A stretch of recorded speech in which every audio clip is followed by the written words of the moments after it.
الحمد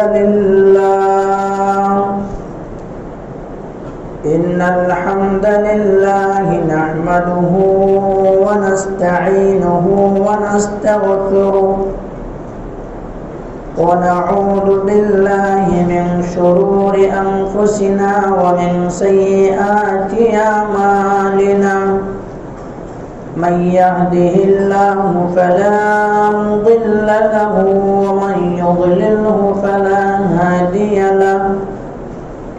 وأشهد أن لا إله إلا الله وأشهد أن محمدا عبده ورسوله يا أيها الذين آمنوا اتقوا الله حق تقاته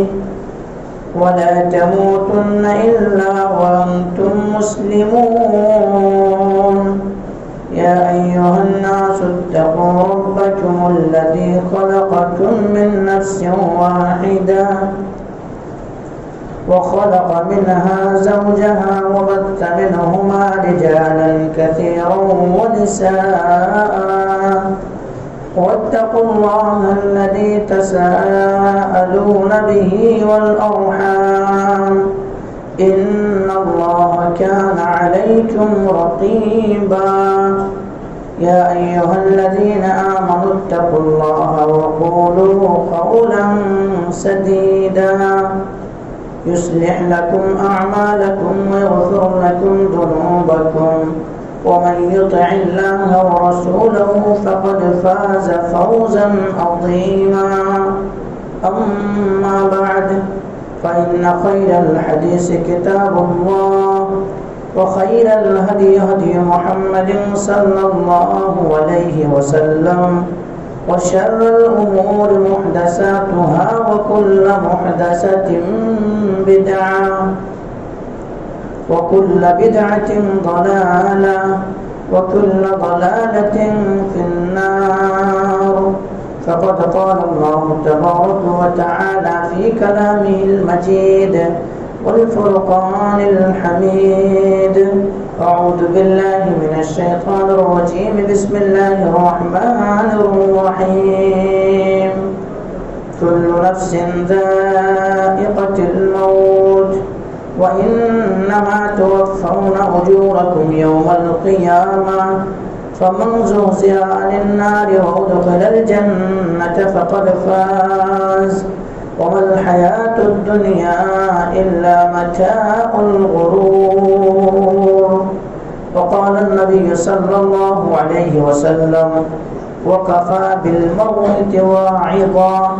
قال رب اشرح لي صدري ويسر لي أمري واحلل عقدة من لساني يفقهوا قولي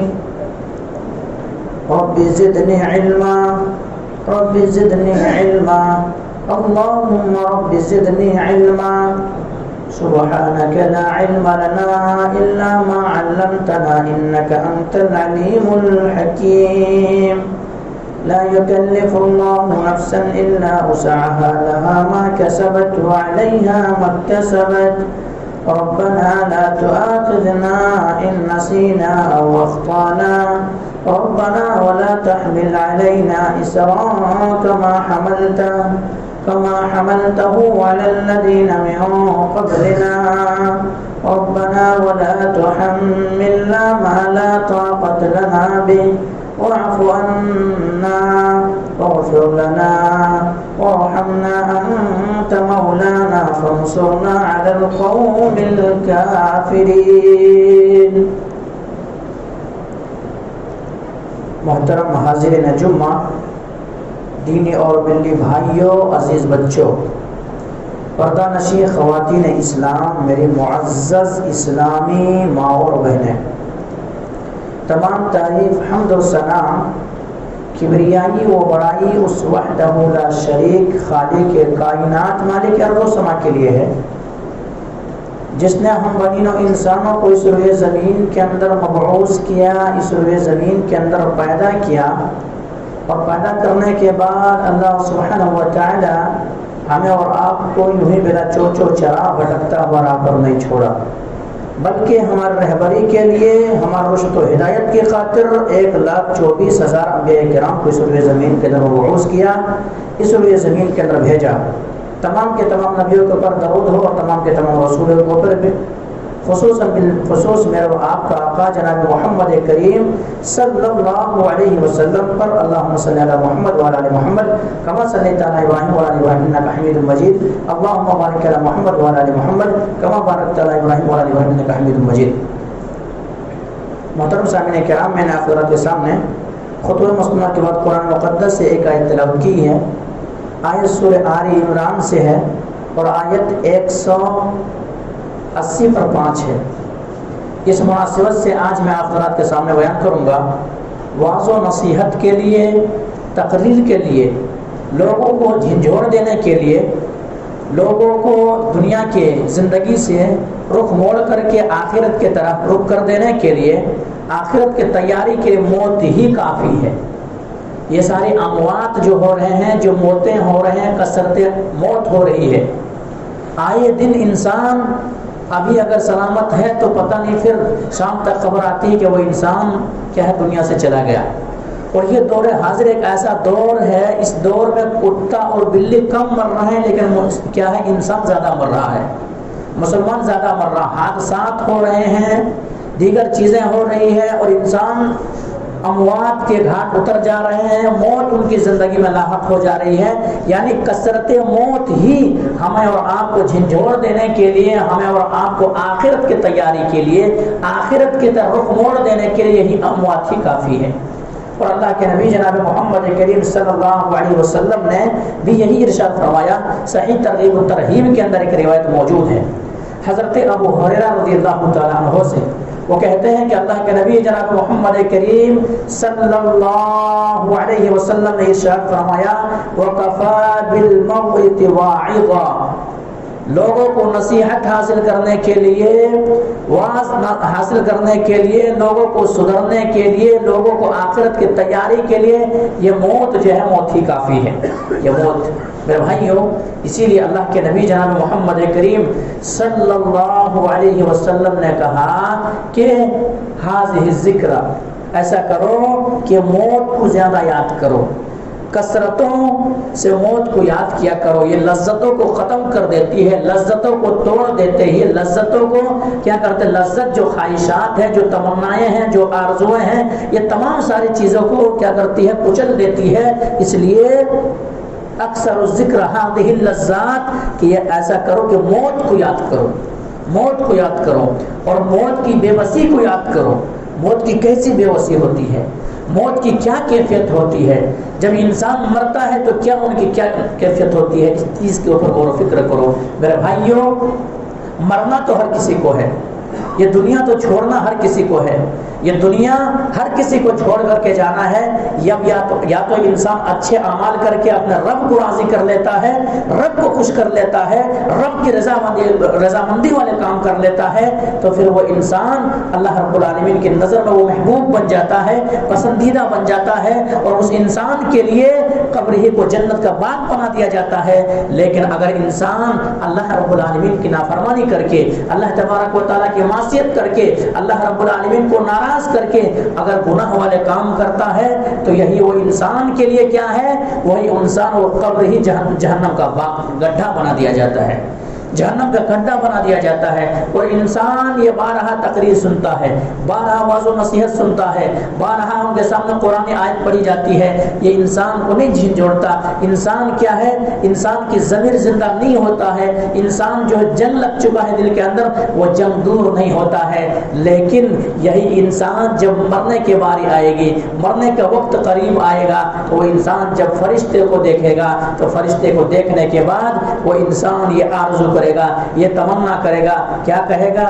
کہ اب تو موت کا وقت قریب آ چکا ہے، اب مجھے سمجھ میں آ گئی ہے، اب بات سمجھ چکا ہوں کہ یہ دنیا کی زندگی جو ہے بھول بھلیا ہے، اس دنیا کی زندگی کی کوئی حقیقت نہیں ہے، اس دنیا کو بنانے کے خاطر، اس دنیا کے بنانے کے خاطر، عیش و آرام کے خاطر، راحت کے خاطر میں نے قد و کاوش کیا، محنت کیا، حلال و حرام تک کی تمیز باقی نہیں رہا، ہم نے سب کچھ کیا، لیکن آپ بات سمجھ میں آ گئی ہے، اس لیے فرشتے کو وہاں پہ وہ انسان، برا انسان کہے گا کہ ایسا کرو، مجھے ذرا مہلت دے دو، ذرا مہلت دے دو۔ اگر مہلت مل جائے تو کیا کرو گے؟ بینک بیلنس جمع کرو گے، کیا کرو گے؟ کوٹھیاں تیار کرو گے، کیا کرو گے؟ ایک دوسرے سے کیا کرو گے؟ تنازع و جھگڑے کرو گے، کیا کرو گے؟ یہ کچھ بھی نہیں کریں گے۔ فَأَصَّدَّقْ وَأَكُن مِّنَ الصَّالِحِينَ، فَأَصَّدَّقْ وَأَكُن مِّنَ الصَّالِحِينَ، جو میں نے کمایا تھا یہ سب میں اللہ کی راہ میں خرچ کر دوں گا، اللہ کی راہ میں لوٹا دوں گا، اللہ کی راہ میں دے دوں گا، اور میں نیک صالحین میں سے ہو جاؤں گا، میں نیک اعمال کرنے والوں میں سے ہو جاؤں گا۔ ذرا مہلت دے دو۔ ابھی تک تو میں اسی بھول بھلیے میں رہا کہ نہیں، میں اپنے اولاد کی خاطر بلڈنگیں تیار کرنا ہے، اپنے اولاد کی خاطر کچھ چھوڑ کے جانا ہے، اپنے اولاد کی خاطر کیا پراپرٹی خرید لینا ہے، اپنے اولاد کی خاطر سب کچھ کرنا ہے، لیکن اب آنکھیں بند ہو رہی ہے، اب فرشتے حاضر ہیں اور آ گیا ہے فرشتے یا تو خوشخبری سنانے کے لیے یا غم خبری سنانے کے لیے۔ تب اب مجھے سمجھ میں آئی ہے، اب آنکھیں کھلی ہے، ابھی تک آنکھیں بند تھا، اب مجھے دکھائی نہیں دے رہا تھا اس وقت، اب مجھے دکھائی دینے لگا ہے۔ فَأَصَّدَّقْ وَأَكُن مِّنَ الصَّالِحِينَ، کہ اب ذرا مہلت دو کہ میں نے ایک صالحین میں سے ہو جاؤں گا۔ میرے بھائیوں،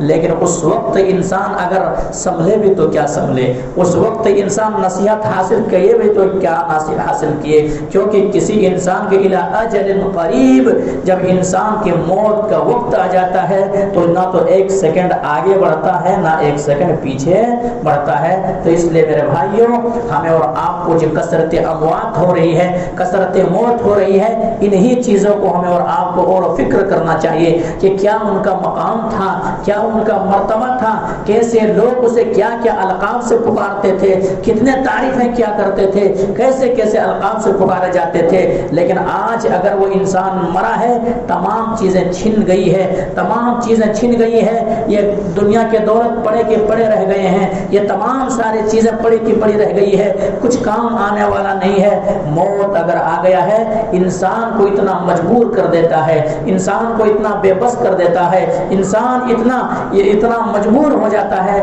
کہ انسان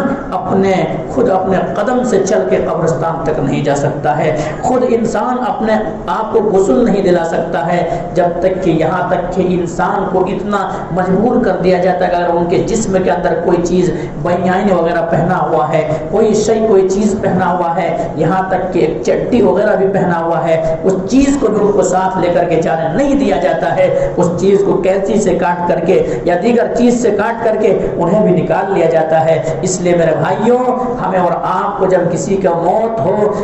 کوئی انسان مرے، تو ہمیں اور آپ کو ان کے کیا بے بسی پر، لاچاری پر غور و فکر کرنا چاہیے، اور ہمیں اور آپ کو یہی پیغام دیتا ہے موت، ہمیں اور آپ کو یہی پیغام دے رہی ہے کہ اے انسان، اے دنیا کی زندگی میں مست رہنے والے انسان، اے دنیا کے دھوکے میں پڑے ہوئے انسان، اپنے رب کو بھول جانے والے انسان، تمہیں بھی ایک نہ ایک دن مرنا ہے، تمہیں بھی ایک نہ ایک دن اللہ رب العالمین کی طرف جانا ہے، اور اگر تم ذرہ برابر بھی نیکی کرو گے وہاں پر اس چیز کو بھی دیکھو گے، اگر ذرہ برائی کرو گے تو اس کو بھی دیکھو گے۔ فَمَن يَعْمَلْ مِثْقَالَ ذَرَّةٍ خَيْرًا يَرَهُ وَمَن يَعْمَلْ مِثْقَالَ ذَرَّةٍ شَرًّا يَرَهُ، اگر ذرہ برابر بھی نیکی کی ہوگا اسے بھی دیکھ لو گے، اگر ذرہ برابر برائی کی اسے بھی دیکھ لو گے۔ یہ انسان، اس لیے تو یہ نہ سمجھ کہ تمہاری پھر دوبارہ زندگی نہیں ہے، یہ زندگی تو ہمیشہ والی زندگی نہیں ہے، یہ زندگی ہمیشہ رہنے والی زندگی نہیں ہے، یہ زندگی کے کوئی بقا نہیں ہے، بلکہ آخرت کی زندگی اصل باقی رہنے والی ہے۔ بل تؤثرون الحیات الدنیا والآخرۃ خیر وابقیٰ، کہ انسان کہتا ہے یہ زندگی کے پیچھے بھاگتا ہے، لیکن اصل باقی رہنے والی زندگی، اصل ہمیشہ رہنے والی زندگی، اصل راحت و آرام پانے والی زندگی وہ زندگی ہے، سکون کی زندگی، آرام کی زندگی، راحت کی زندگی وہ زندگی ہے۔ یہ زندگی میں تو انسان چاہے کتنا بھی دولت مند ہو جائے، کتنا بھی پیسہ والے ہو جائے، کچھ بھی ان کے پاس آ جائے، لیکن مزید ان کو ٹینشن ہے، مزید مصیبتیں ہیں، مزید غم ہے۔ اگر کروڑ پتی ہے تو مزید بڑھانے کی کوشش کرتا ہے، اس سے زیادہ ہے تو مزید سوچ بڑھ جاتی ہے. یعنی انسان کا جس طرح سے دولت بڑھتا ہے ان کی خواہشیں بھی بڑھتے ہی جاتا ہے. لیکن یہ زندگی جو 60 سالہ زندگی ہے، علماء نے کہا ہے انسان کے دو گھر ہے. انسان کے 2 گھر ہے، ایک گھر دنیاوی گھر ہے اور ایک اخروی گھر ہے.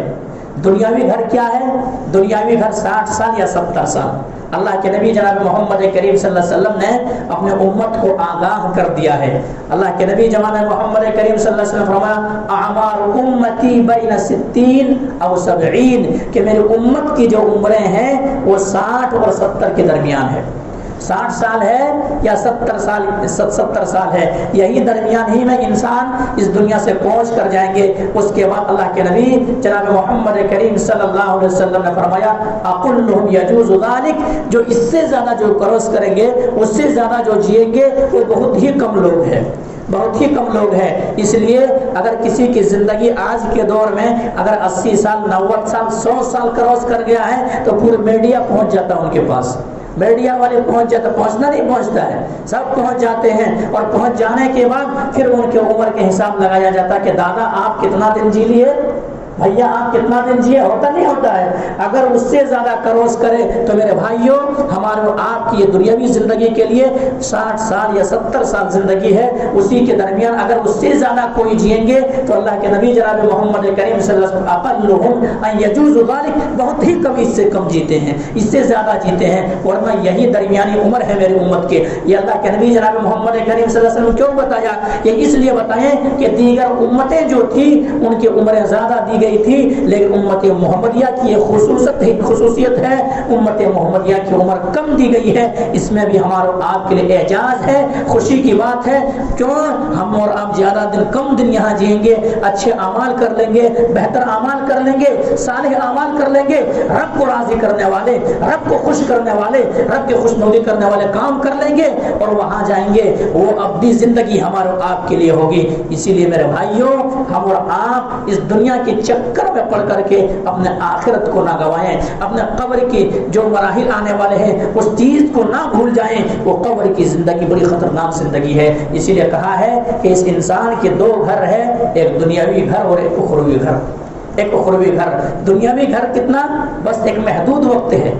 کوئی انلمیٹڈ نہیں، لمیٹڈ ہے. وہ کیا ہے؟ وہ چیز ان کو کچھ 60 یا 70 کے درمیان ہے. اور اللہ کے نبی جناب محمد کریم صلی اللہ علیہ وسلم آگے فرمایا کہ اگر کوئی انسان 60 سال جی لیتا ہے، 60 سال کی زندگی ان کو مل جاتی ہے، اب کوئی عذر باقی نہیں رہتا ان کے سامنے، کوئی عذر باقی نہیں رہتا. اب اللہ تبارک و تعالیٰ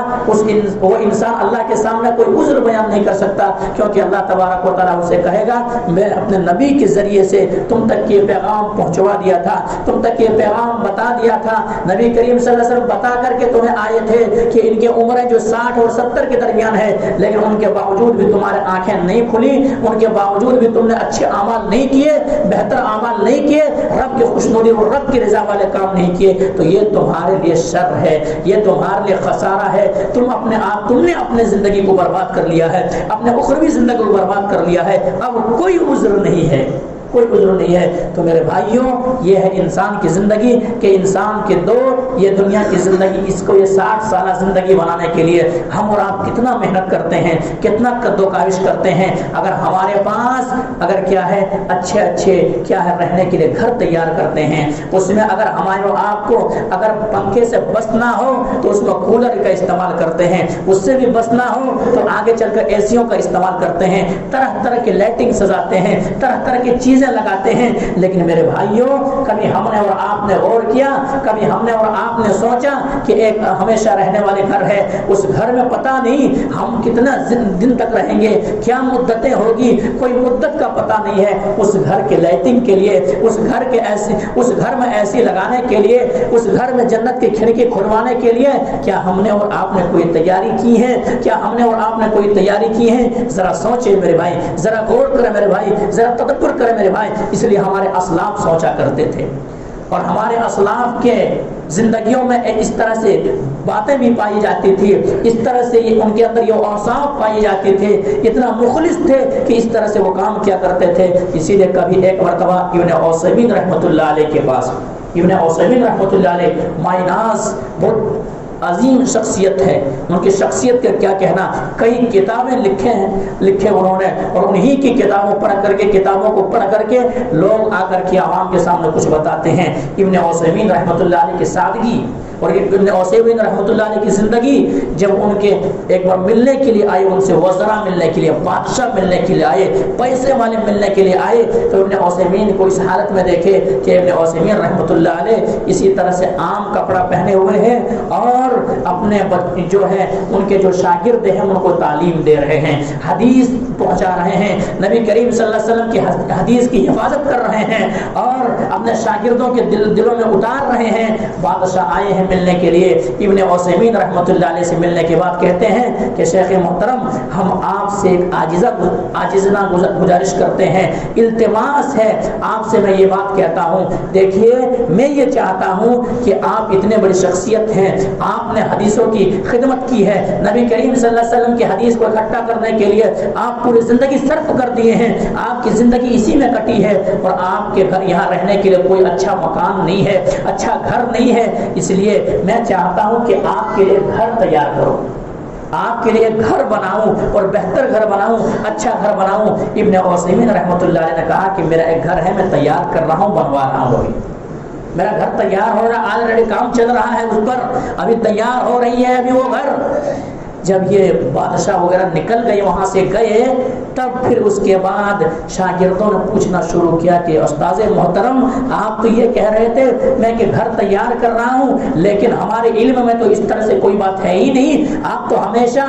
ہمیں بنانے کے لیے نبی کریم صلی اللہ علیہ وسلم حدیث کی حفاظت کی خاطر آپ تگ و دو کر رہے ہیں، محنت کر رہے ہیں، قد و کاوش کر رہے ہیں، اور آپ کی زندگی اسی میں کیا ہے، درس و تدریس میں کٹ رہی ہے، آپ کا گھر کہاں بن رہا ہے، ذرا آپ ہمیں بتا دیں تاکہ ہمیں بھی خوشی ہو۔ اللہ اکبر، سبحان اللہ، قربان جائیے، قربان جائیے۔ انہوں نے کہا بیٹا میں اپنا گھر تیار کر رہا ہوں، اور وہ ایسا گھر ہے ہمیشہ رہنے والا گھر ہے، وہ گھر میں تیار کر رہا ہوں، یعنی میں قبر کی تیاری کر رہا ہوں،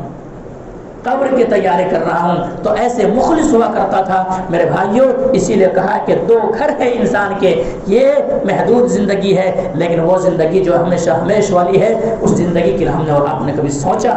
کبھی غور کیا؟ میرے بھائیوں، یہ تو صحابہ کرام تھے، صحابہ کرام رضی اللہ عنہم اجمعین تھے، ان کی زندگی جو گناہوں سے پاک، گناہوں سے مبرہ،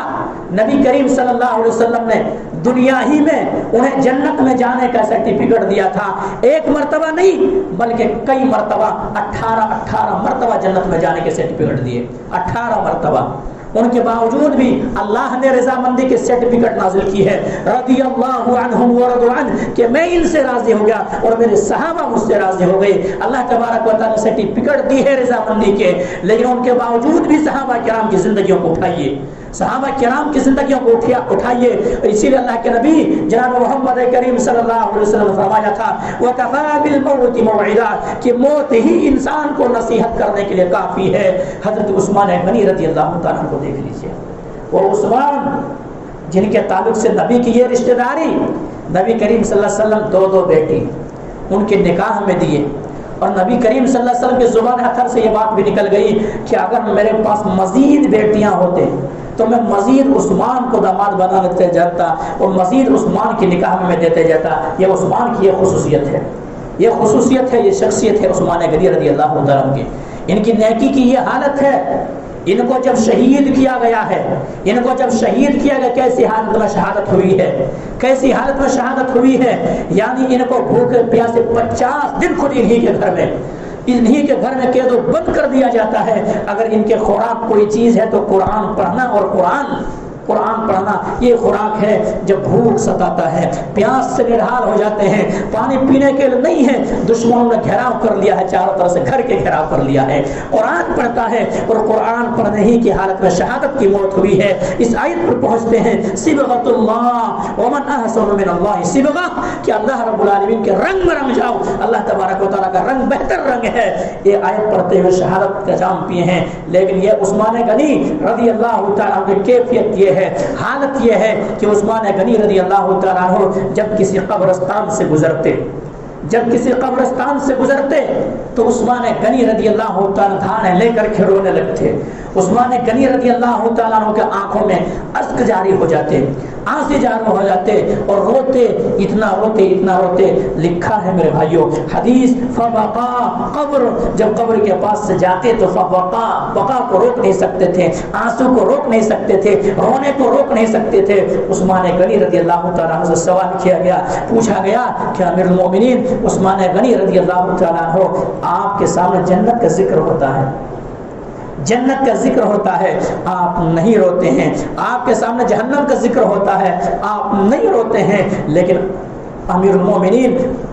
عثمان غنی رضی اللہ تعالیٰ عنہ, آپ کی کیفیت یہ ہے, آپ کی حال یہ ہے, جب آپ قبرستان سے گزرتے ہیں یا کسی کے جنازے میں کھڑے ہوتے ہیں یا قبر کے پاس کھڑے ہوتے ہیں تو آپ گریہ جاری کرتے ہیں, آپ اتنا روتے ہیں کہ آپ کو ہچکیاں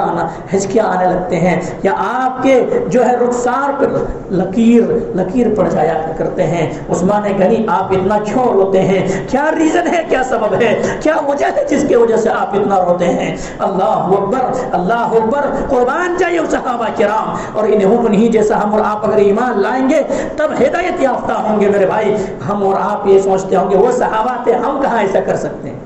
لیکن ہمیں اور آپ کو بھی ویسا ہی ایمان لانا پڑے گا, کیونکہ اللہ تبارک و تعالیٰ نے کہا ہے فَإِنْ آمَنُوا بِمِثْلِ مَا آمَنْتُمْ بِهِ فَقَدْ اهْتَدَوْا وَإِنْ تَوَلَّوْا فَإِنَّمَا هُمْ فِي شِقَاقٍ. اگر تم ویسا ہی ایمان لاؤ گے جیسے صحابہ ایمان لائے ہیں, فَقَدْ اهْتَدَوْا, تب ہدایت یافتہ ہوگے, تب ہدایت پاؤ گے. ایسے ہی ایمان لانا پڑے گا. تو وہ عثمان غنی رضی اللہ تعالیٰ ہزاروں قطار روتے ہیں. سوال کرنے پر جواب آتا ہے کہ میرے ساتھی میں کیوں نہ رو, میرے ساتھی میں کیوں نہ رو, آخر کیوں نہ آنسو بہاؤں. میں نے اللہ کے نبی جناب محمد کریم صلی اللہ علیہ وسلم سے سنا ہے کہ جو شخص اللہ رب العالمین کو یاد کر کے آنسو بہاتے ہیں تو پھر ایسے انسان جہنم کے اندر نہیں جائیں گے. اتنا ہی مشکل جہنم میں جانا ان کے لیے ہوں گے جس طرح سے کوئی چیز گائے کے تھن سے اگر دودھ کو نکال لیا جائے اس کے بعد تھن میں دوبارہ جانا کتنا مشکل ہے, اتنا مشکل ہے. اگر اللہ کو یاد کر کے کوئی روتا ہے تو اس لیے اس لیے بھی میں روتا ہوں تاکہ اللہ مجھ سے راضی ہو جائے. دوسرا مقصد یہ ہے میرے بھائی, میں اس لیے روتا ہوں کیونکہ قبر جو ہے آخرت کے منزل میں سے سب سے پہلا منزل ہے. فمن نجا, اگر اس میں کوئی نجات پا گیا, اس میں اگر کوئی بچ گیا تب تو تمام منازل ان کے لیے آسان ہوں گے, تمام منزل ان کے لیے بہتر ہوں گے. اگر کوئی بندہ اس میں پھنس گیا تو تمام مراحل کیا ہوں گے ان کے لیے, مشکل ہوگا. تو اس لیے میرے بھائیوں, اب ہمیں اور آپ کو کام وہ قبر کی زندگی میں کام آئے گی. قبر کی زندگی میں کیا روشنی دے گی؟ آئیے ایک بات کہہ کر کے اپنے بات کو ختم کروں گا کیونکہ وقت کی قلت ہے. میرے بھائیوں, اگر ہم اور آپ قبر میں روشنی چاہتے ہیں تو نماز کی پابندی کریں. اگر قبر میں روشنی چاہتے ہیں صاحب مال ہے زکات ادا کریں. اگر قبر میں روشنی چاہتے ہیں تو کیا کریں؟ روزہ رکھیں. اگر قبر میں روشنی چاہتے ہیں اللہ کے راہ میں خرچ کریں, اللہ کے راہ میں خرچ کریں. اگر قبر میں روشنی چاہتے ہیں ایک دوسرے کا دل نہ دکھائیں. انسان ہے پتہ نہیں کب آنکھیں بند ہو جائیں اور آپ جس کے دل دکھائیں اسی کے محتاج ہو جائیں گے, کیونکہ آپ کے پاس پراپرٹی ہے, آپ کے پاس دولت ہے, آپ کے پاس سلطنت ہے, آپ کے پاس کاریں ہیں, آپ کے پاس بینک بیلنس ہے. آپ کے قبرستان میں وہ ATM وغیرہ نہیں جائیں گے بلکہ آپ کے اعمال ہی جائیں گے. اسی لیے بہتر اعمال کر لیں اور کہیں ایسا نہ ہو کہ آپ جس کو کمتر سمجھ رہے ہیں وہی آپ کو سہارا دینے کے لیے قبرستان تک آپ کے لاش کو پہنچانے کے لیے وہی آپ کے سپورٹ میں کھڑا نہیں ہوتا ہے. آج کاریں کسی کا جنازہ کار میں گیا ہے, آج تک سنے ہیں کسی کا جنازہ جو دنیا کے تگور محنت کار وغیرہ جس کو اپنے پیسے کو دیکھ کر کے گھمنڈ میں چور ہو کر کے ایک دوسرے کو تکلیف پہنچانے کی کوشش کرتے, کبھی کار میں جنازہ گیا ہے؟